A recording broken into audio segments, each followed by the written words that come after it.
God for what has taken place thus far. And now we ask you to take us to another dimension. Open our spiritual eyes that we might see in the spiritual realm, our spiritual ears. That we might be attentive and hear what the Spirit is saying to us individually as well as collectively. Now, all the words of my mouth and the meditation of my heart be acceptable in thy sight, God. You are my strength and my redeemer. In the name of Yeshua, I pray. Amen. The passage of scripture that we read, I'd like to go back over Philippians 1, verses 21 through 26. Paul says, "For to me to live is Christ, and to die is gain. But if I live in the flesh, this is the fruit of my labor. Yet what I shall choose, I won't not." In other words, he doesn't know he's tossed between two opinions. All right. For I am in a strait betwixt two, right there in the word, having a desire to depart, in other words, die, and to be with Christ is far better. Nevertheless, to abide in the flesh is more needful for you. Paul says, I'd be better off dead, but you need me. And having this confidence, I know that I shall abide and continue with you all for your furtherance and joy of faith, that your rejoicing may be more abundant in Jesus Christ for me by my coming to you again. I'm going to do something a little different today. I'm going to call a few of you by name and ask you to come help me with my bones. All right. Sister Martha, if you would come up.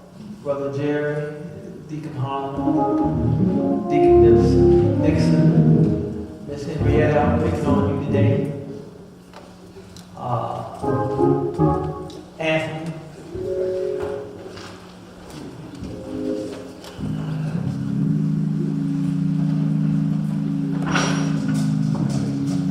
Martha, you stand on this side.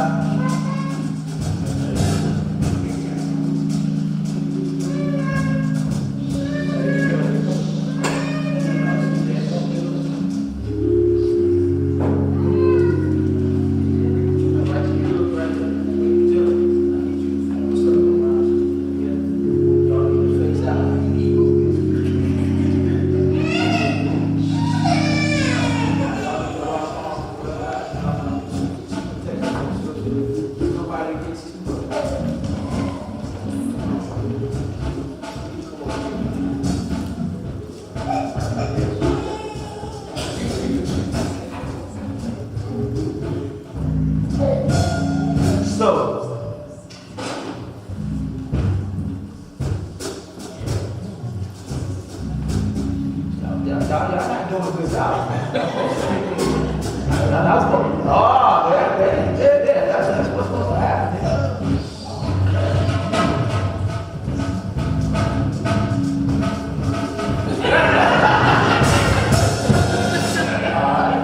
So, what has happened here is, and I thought about putting in a full Nelson, but then I had to sleep with it. When you are isolated by yourself, you have no one to talk to. You have no one to protect you. The enemy can distract you and subdue you. When you are around others, you are protected. You have someone to talk to. Sister Henrietta, I'm not supposed to get to her, so if I'm able to touch her, she can let somebody know, hey, somebody's bothering me. So anyway, if you have folks there, when You have people around you, they can protect you. Thank you, ladies and gentlemen. Ladies and gentlemen. This morning,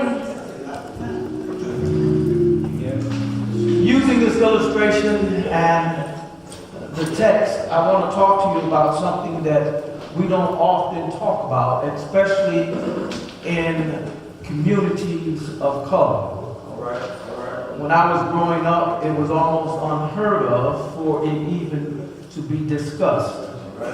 And as I thought about it, Vicki, it wasn't because it was not happening. It was that we didn't have social media in those days. And if a person of color took themselves out, they just did the world at large at that time a favor. And so you didn't hear about it in the newspaper or on the evening 6 o'clock news. But it was still happening. And so what I want to talk about this morning is surviving thoughts of suicide. All right. Surviving thoughts of suicide. The suicide rate has been going up for the last few years in the United States of America.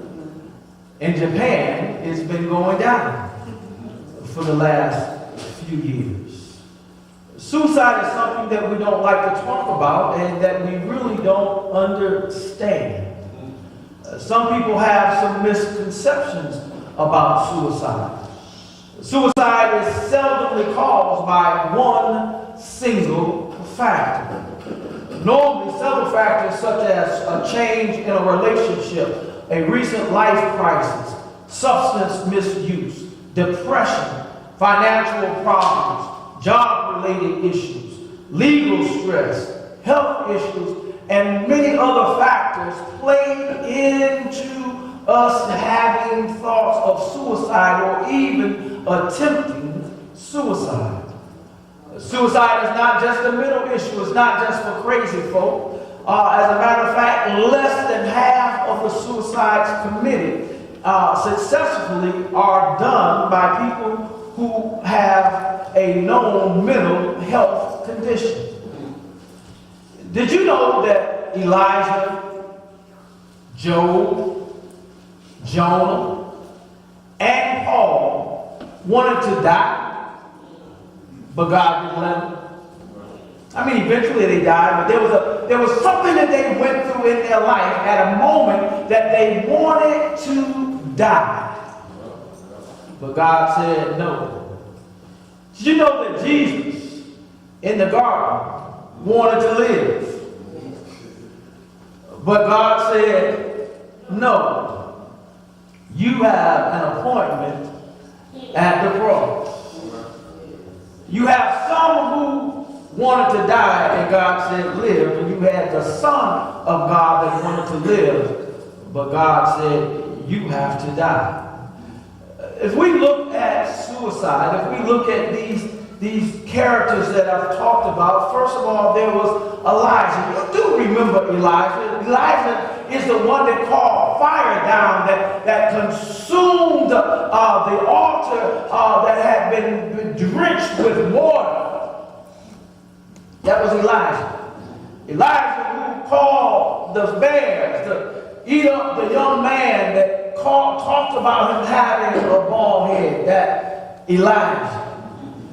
Elijah that just by him speaking,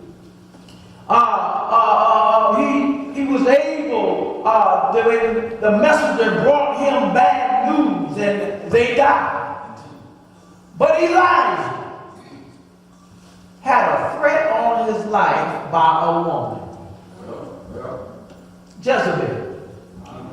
And that threat on his life caused him to go into solidarity. In other words, he would have got isolated away from everybody. In 1 Kings chapter 19, and when he got isolated, he told the Lord, I'm going to die. Isolation. Then there was Job. Chapter 3, we find Job has been going through a life crisis. Job was a wealthy man. Job, who had a prosperous and a loving family. Job has lost his children. Job's wife is talking what seems to be crazy to him. Job's wealth has been stripped from him, and not only that, he finds himself sick with illness that nobody can help him with. He's got a sickness, an illness. He has a health condition. And Job says, afterward, Job opened his mouth and cursed the day of his birth. And Job said, let the day perish on which I was to be born, and the night which said a boy is conceived. Job wanted to die. Then there's one child on Job. Then there was Jonah. Jonah didn't like his living conditions. He had a change of life. God told him to do something that he didn't want to do. If you ever had to do something that you didn't want to do,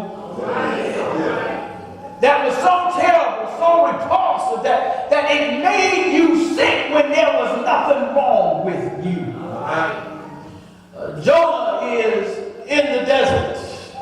Jonah chapter 4, it says, when the sun came up, God appointed a scorching east wind and the sun to beat down on Jonah. It beat down on his head so much that he became faint and bathed with all his soul. He cried, he pleaded to God to die, saying, death is better to me than life. And then, finally, the Bible tells us in the book of Revelation that there's going to come a day that men will seek death, but will not find it.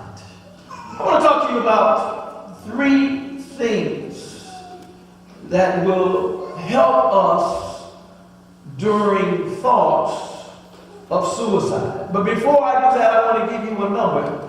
You may not think that you need it, but you can take it just in case, and then you can give it to somebody that you think might need it. So you can just say, I'm taking this down for somebody else, but you will have the number 2. And that's the National Suicide Prevention Hotline, 1-800-273-TALK, or 1-800-273-8255. That's the National Suicide Prevention Lifeline. Now I want to talk about 3 things. First of all, if we are going to survive thoughts of suicide, we have to avoid isolation. Sister Martha was isolated over here while she is a trained military soldier. Her defense can only go so far. Somebody got what I'm saying, man. You might be a deacon in the church, you might be an usher, you might be a preacher, you might be a pastor, but if you are isolated, your defenses only go so far. Really, some folks have more defense than others, but no matter what your defense, you can be a black belt. But your defense is only going to go so far. And the enemy is clever and cunning. The enemy will get your attention and then attack you. And so you want to avoid isolation. How do you know, Reverend? Proverbs 18:1 says, one who has isolated himself seeks his own desires. He rejects all sound judgment. I remember growing up, and my sisters used to sing a song, a woe is me song. She'd sit in the closet all by herself in the dark, Willie, and she'd bang her head up against the wall and says, nobody loves me, everybody hates me. And when you start to repeat certain things, there's power in the words that you say. And when you begin to speak negativity to yourself, you begin to believe that negativity. And there's nobody around you, if you're isolated, to tell you, stop that nonsense. All right.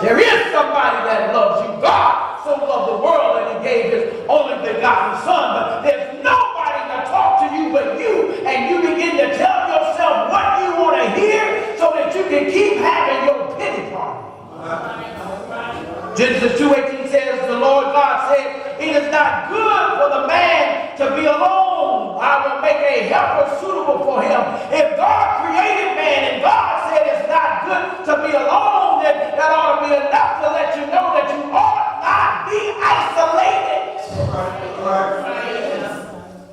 Why do you think the prisons use what they call solitary confinement and put a person in? Because it messes with your brain and your functions.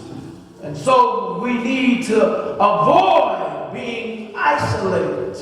Ecclesiastes 4 says 2 people are better off than one. Y'all saw that, Sister Henrietta? While I got to touch her, I couldn't get to her because she had folks that were around her that were looking out for her. And even if one of them went to sleep, she had others that was there to make sure that they won't come the other one up to pick up the slack. Right. It says, for they can help each other succeed. If one person falls, the other can reach out and help. But someone who falls alone is in real trouble. Y'all seen that commercial? If you don't have your life alert, you just bad off. The life alert says, hey, I've fallen and I can't get up. There's somebody on the other end that says, okay, we can send you help. God help if the batteries in your life alert have gone dead and you're by yourself. You saying, help, I can't get up, but nobody hears you. All right. Ecclesiastes 4 again says a person standing alone can be attacked and defeated, but 2 can stand back to back and conquer.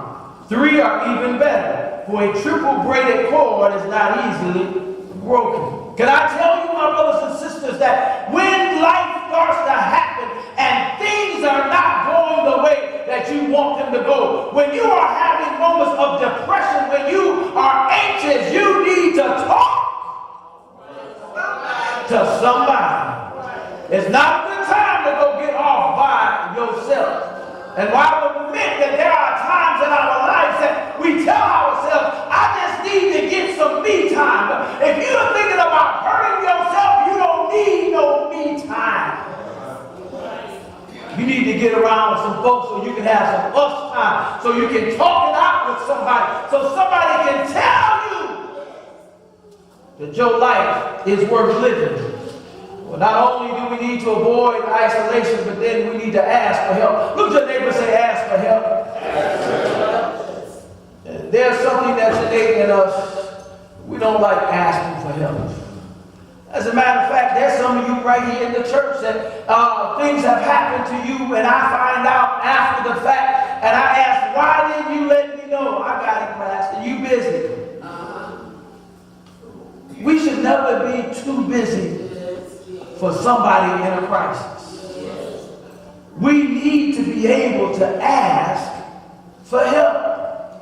We don't want to, not only do we not want to ask each other for help, but then we don't want to go to God and ask him for help. And then sometimes we ask God for help. He sends us help and we're like, that ain't who I asked for. All right. I asked you to help me, God. And then some folks are so mean, Rick, that they say, well, God, my help got to come through her. I just rather not have it. You're asking for something, then you don't want somebody to do it. Or you're too prideful for a particular person to help you. We need to be able to ask for help if we're going to survive the thoughts of suicide. See, you must understand that surviving the thoughts of suicide survives suicide. If you survive the thought, that means that you didn't do it. Y'all follow me this morning. I know this ain't a jump high, get all excited, but this is something that we need to know, especially in the time that we're in, with this government shutdown, with the world in the chaos that it is in, with folks who don't have money robbing other folks to get some money, if the police shooting up folks who are not facing them and have no type of weapons, we need to understand how to handle It was Phil Donahue that said suicide is a permanent solution to a temporary problem. I've already alluded to it. The songwriter said, this too shall pass. In other words, whatever it is that you're going through, you can get through it. It's only temporary. We can understand that it's only temporary. You can handle it a different way. Hebrews 4:16 says, therefore let us draw near with confidence to the throne of grace so that we may receive mercy and find grace to help in time of need. God will give us the help that we need.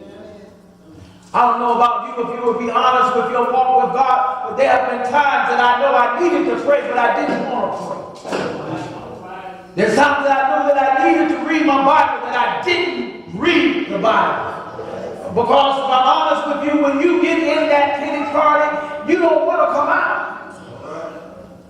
And so we need to be able to ask for help. John 4:10 said, Jesus answered and said to her, if you knew the gift of God and who it is who says to you, give me a drink, you would have asked him and he would giving you living water.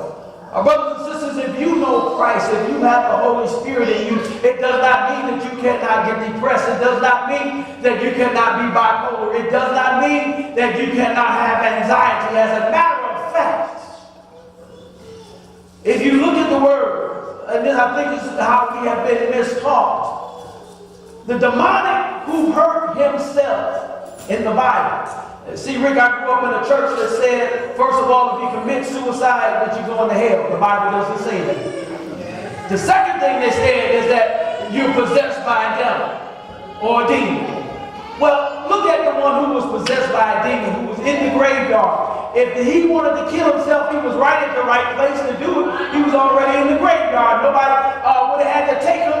He was right there. But he didn't try to kill himself. He only hurt himself.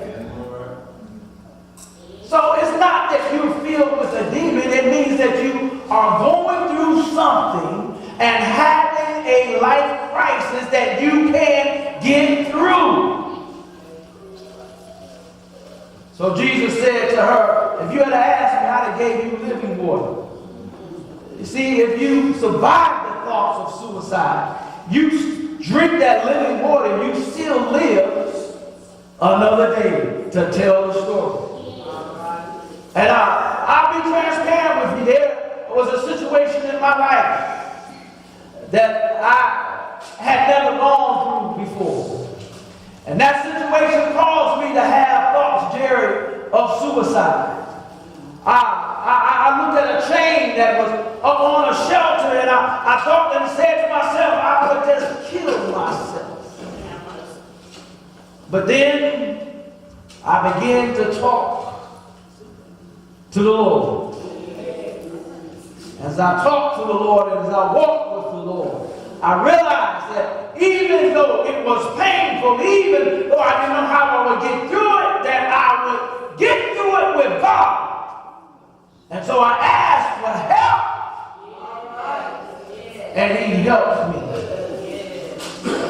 So don't be afraid to ask for help. And can I help somebody? We need to be in tune to the Spirit of God. I can remember calling somebody Jerome to help me. And when I called that person, they was too busy. It was in their voice that they didn't have time for me. And by the time they figured out that they needed to talk to me, I had hung the phone up. Be in tune to the Spirit. When somebody calls you and they say they need help, oh girl, I'm getting my hair done right now. Can I call you back, the young and the restless? Can I call you back? My team is about to lose, and I need to see if they're going to beat. No. We need to be in tune that when someone asks us and cries for help, that we can be there. But let me tell you, brothers and sisters, if you can't reach nobody, there's a song that I sang that when I was growing up that said, Jesus on the main line. Tell him what you want. Just call him up and tell him his line is never busy. He will talk to you no matter where you at. When you can't reach nobody else, when there's no service for your phone, God is right there.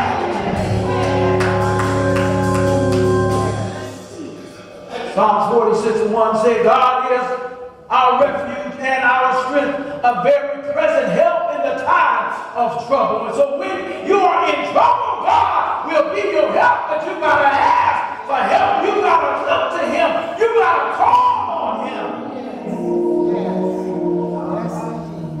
Not only do we need to avoid isolation, not only do we need to ask for help, but then we need to acknowledge God's plan. And not only God's master plan, but God's plan for your life. Look at your neighbor and say, neighbor, God has a plan for my life. Point at yourself, say, look at your other neighbor and say, neighbor, God has a plan for my life. Nobody else will go through what you go through the way you go through it when God allows you to go through. Let me say that one more time. Nobody else can go through what you go through the way you go through it when God allows you to go through it. Now let me put a disclaimer out there, because some of what you go through is not what God allowed, it's what you need. And even when you do it, if you ask for help, God will help you get through. And so we need to acknowledge God's plan. God had a plan for Job. His friends didn't know. His friends like, man, you done messed up. Can't nobody had gone through what you going through and God still be with them. His wife, somebody said that she was crazy, but I told my wife after reading it, after being married, I thought about it. I said, perhaps it wasn't that she was crazy. Perhaps she was so in love since two become one with her husband, and seeing that nobody could do anything for him, knowing that really he would have been better off dead than alive, because she suffered while he suffered. She just said, curse your God and die. In other words, I would akin it to if you had a gangrene in your hand as much as you use that hand. If it was a hand that you painted pictures like Michelangelo and Picasso with, but the gangrene was there, and you would cut that hand off to keep living. God has a plan for Job. God had a plan for Jonah. God had a plan for Elijah. God had a plan for Paul. And God has a plan for you. What happens when you get off of looking what his plan is, you think about your plan, and when your plan is not working, you get depressed, you get upset, you get angry, you just want to kill yourself because your plan is not working. But get off of your plan and acknowledge God's plan. Because I say that woman is not worth it, that man is not worth it, that job is not worth it, the money is not worth it. Proverbs 3:1 says, my son, forget not my law, but let thine heart keep my commandments. For length of days and long life and peace shall they add to thee. Long life, length of days. Let not mercy and truth forsake thee. Bind them about thy neck, write them upon the tables of thine heart. So shalt thou find favor and good understanding in the sight of God and in the sight of man. This is the part that I love, where it says, trust in the Lord with all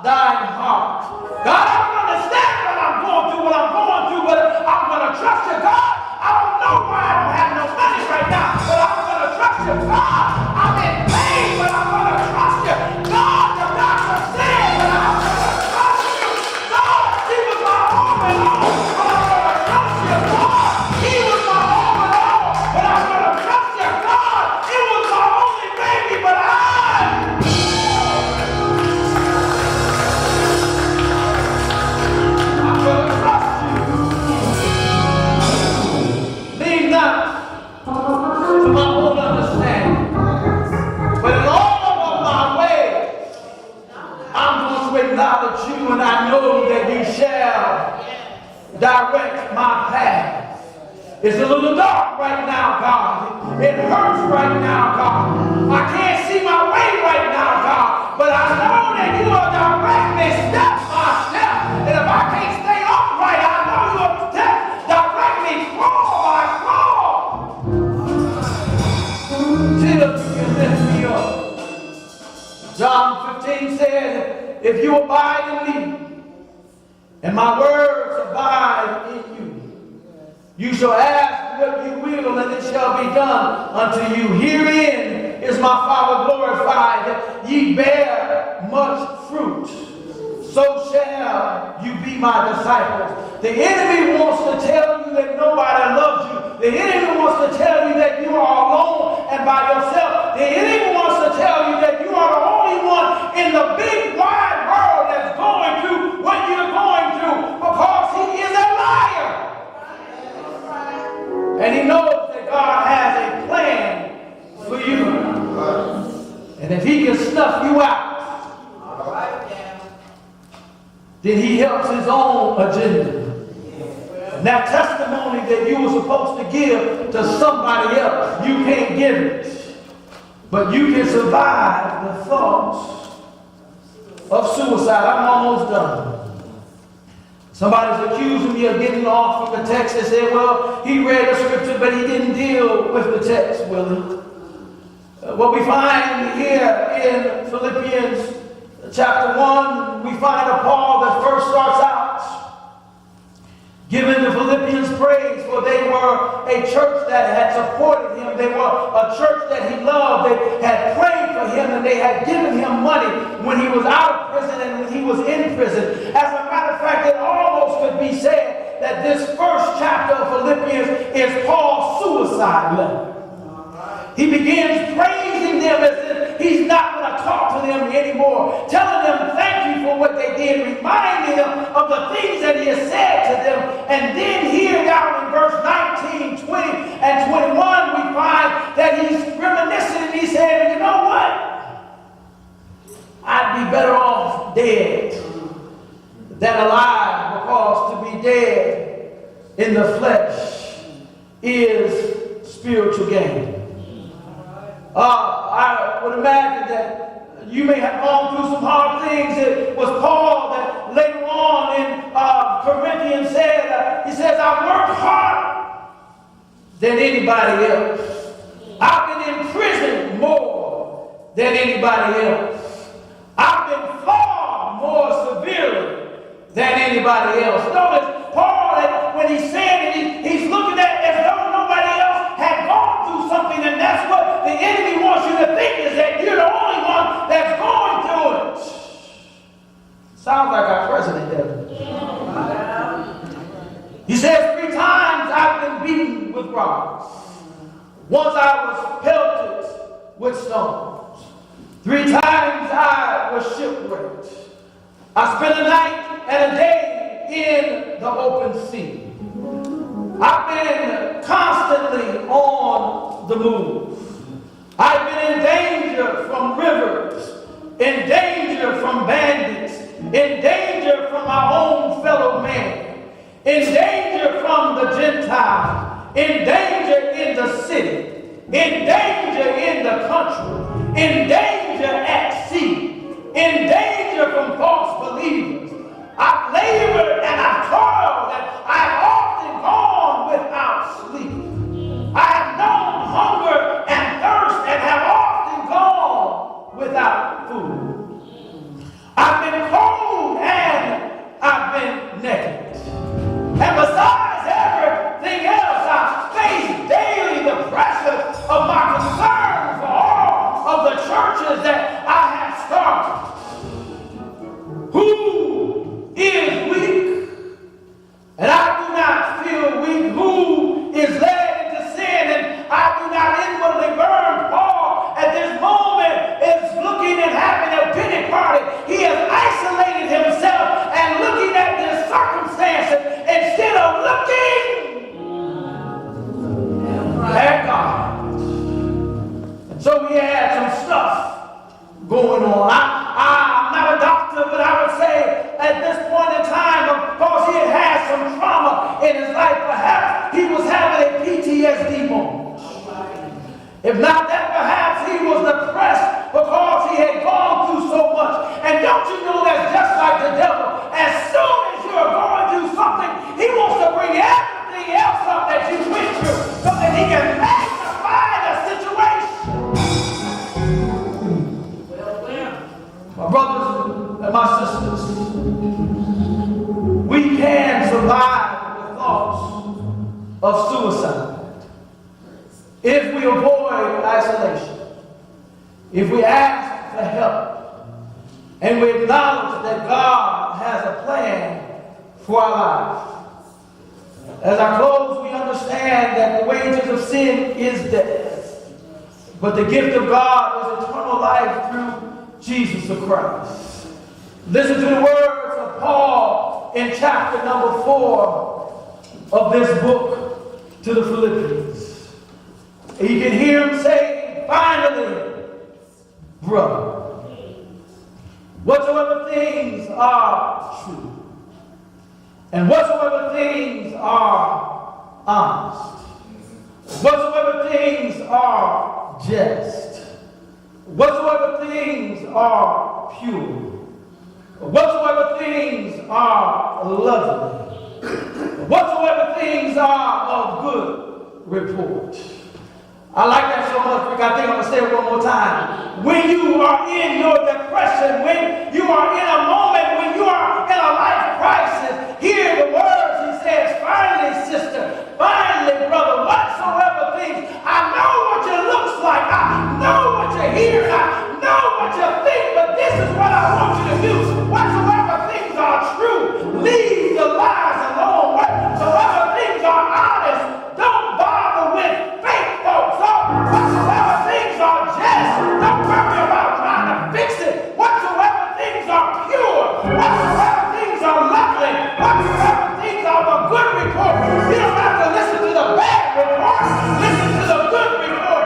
If there be any virtue, and if there be any praise, he said, think on these things. How many of you know that you can change what you think about? The Bible says that you can call every thought unto subjection by the Holy Spirit. You can change what you're thinking about. I've been in places where I was thinking what I didn't need to be thinking, and I said, in the name of Jesus, I will not think it. In the name of Jesus, some of you are a liar. In the name of Jesus, I am a liar. In the name of Jesus.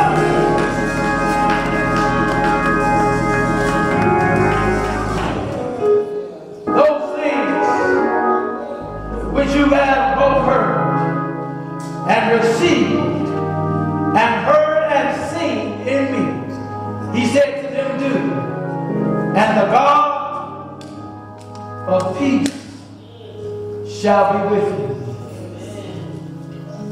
Brothers and sisters, depression is real. It's not a demon. Bipolar is real. Anxiety is real. When you look from there up to here, you know that PTSD is real. But we can survive the thoughts to hurt ourselves.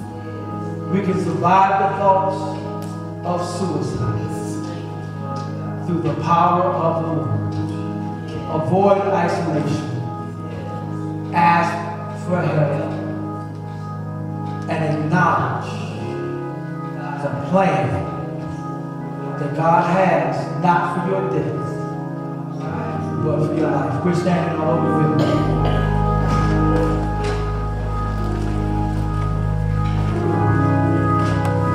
As we open the doors of the church and give an invitation for you to receive Christ. The main difference between what we have preached on today is that for those who have Christ, We have an avenue that those who don't do not have. And that is that when we can't reach any human being for help, He gives us a supernatural help. And the only way you can get that is to know Him. If you don't know Him in the hearts of your sin, the Bible declares that wait till you see the step to give to God is eternal life. Declared if we will confess with our mouth the Lord Jesus, that God raised Him from the dead, we shall be saved. Salvation gives us that spiritual source.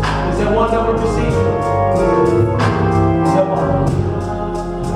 If you find yourself in a backsliding condition, Facebook, Bible declares that He's married to the backslider. It ain't just you deceive, we like to say it this way. If you are a backslider, all you got to do is slide back. God's waiting on you. When you come back, if you didn't, you're listening and you need to come back, say that prayer, ask Him to accept you back, and then put hashtag I came back. And we'll celebrate with you. If you'd like to join this body of believers,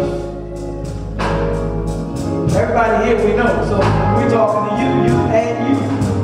If you can't join us physically, you can join us spiritually and right there where you are. Put hashtag connect, and somebody get in contact with you, and you can be a part of this body of believers. Historic was that a mistake.